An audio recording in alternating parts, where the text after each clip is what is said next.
Long before her name became legendary, there lived a princess named Savitri. She was the daughter of a wise king and queen who had prayed for many years to be blessed with a child. When at last their prayers were answered, they named their daughter Savitri and raised her with great love.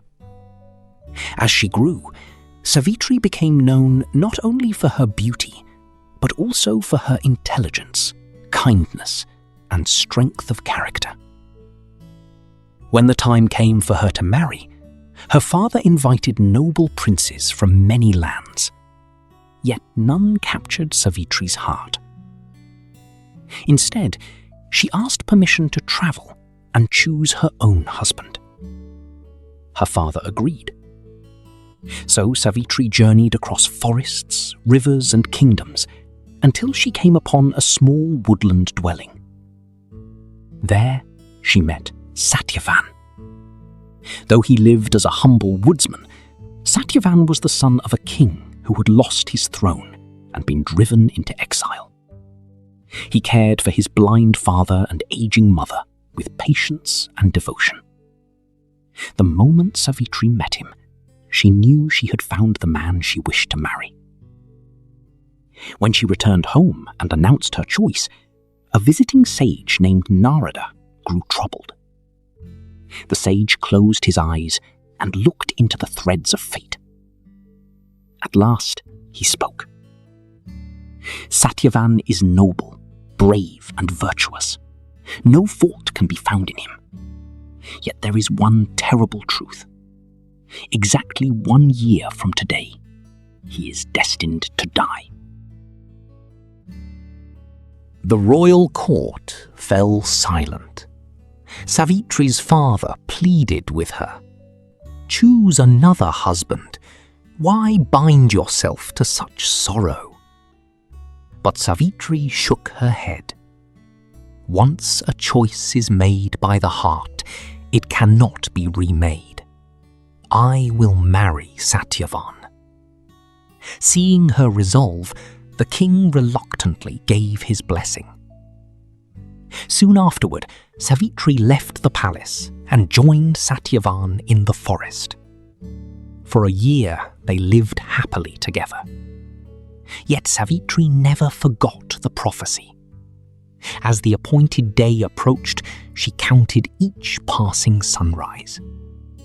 3 days before the destined moment, she began a strict fast and spent her time in prayer.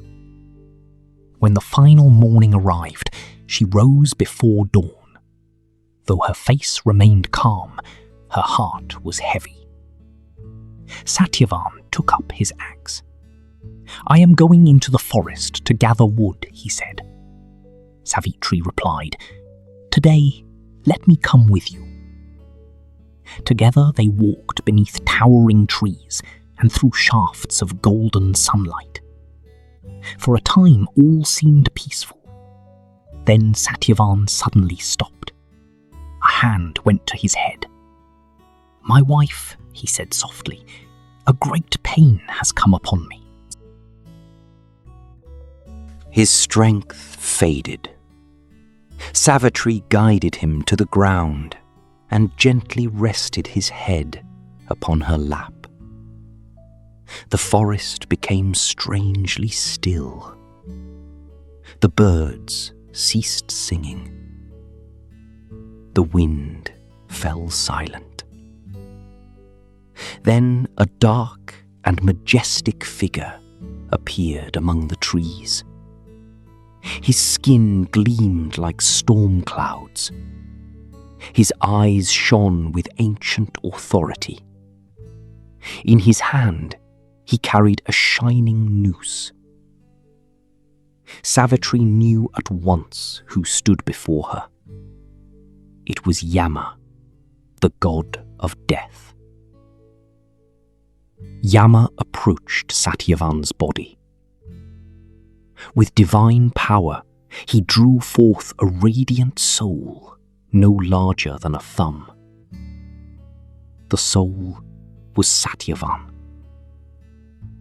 Having taken it, Yama turned and began walking toward the distant realms beyond mortal sight. Savitri carefully laid her husband's body upon the earth. Then she rose and followed. After some distance, Yama glanced behind him. "Return, Savitri. Your duty to your husband has been fulfilled. No mortal may walk this road." Yet Savitri continued beside him. "A righteous wife walks wherever her husband must go," she said. "As long as he journeys onward, I will follow." Yama was impressed by her devotion. "Your words are wise," he said. "Ask for a boon, anything except the life of Satyavan." Savitri bowed. "Then let my father-in-law regain his sight." "So be it," said Yama. The god continued onward. Still Savitri followed. Again Yama turned. "Why do you persist?" Savitri answered, "The company of the virtuous is never wasted. Even a few steps beside wisdom bring benefit." Yama smiled slightly. Again he granted a boon. "Ask." "Let my father-in-law recover his lost kingdom." "It shall be done." Yama walked onward. Yet Savitri remained behind him. The path grew darker. The world of the living seemed very far away. "Turn back," said Yama. "No mortal woman has come this far." Savitri answered calmly, "Compassion, truth, and righteousness guide all noble beings. Those who walk in such virtues are never truly separated." Yama admired her words. "Once more, ask a boon." Savitri bowed. "Let my own father be blessed with many descendants, so his family line may flourish." "It shall be granted." Again, Yama continued his journey. Again, Savitri followed.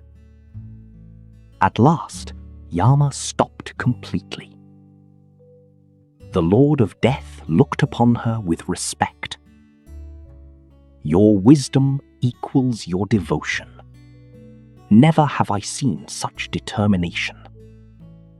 I grant you one final boon, anything except the life of Satyavan."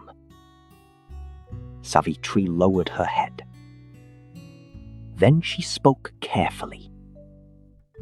"Grant that Satyavan and I may be blessed with 100 children."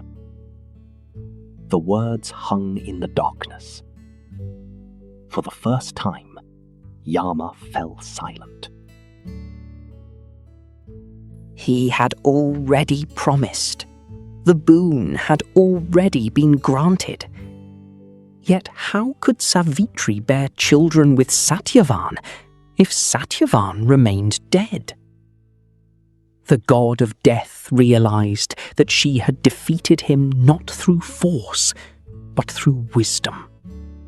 A slow smile appeared on his face. "You have spoken with truth. You have remained faithful without wavering. You have followed righteousness without fear." Yama lifted the shining soul of Satyavan. "No greater victory can be won by a mortal. take back your husband." With those words, he released the soul. The darkness vanished. The forest returned. The wind stirred the leaves once more. Savitri found herself beside Satyavan's body. A moment later, his eyes opened. He sat up slowly, as though waking from a dream. "My beloved," he said, "I slept strangely. Have I been gone long?" Savitri smiled through tears. "No," she replied, "only a little while." Together, they returned home. There they discovered that every boon had come true. Satyavan's father had regained his sight. His lost kingdom was restored. Savitri's father was blessed with many descendants. And in time, Savitri and Satyavan themselves were granted a great and prosperous family. Thus, the woman who walked beside death returned victorious, proving that wisdom, devotion, and courage can achieve what even kings and warriors cannot. If you enjoyed this tale, please like, subscribe, and share Simple Tales. There are many more legends waiting to be told.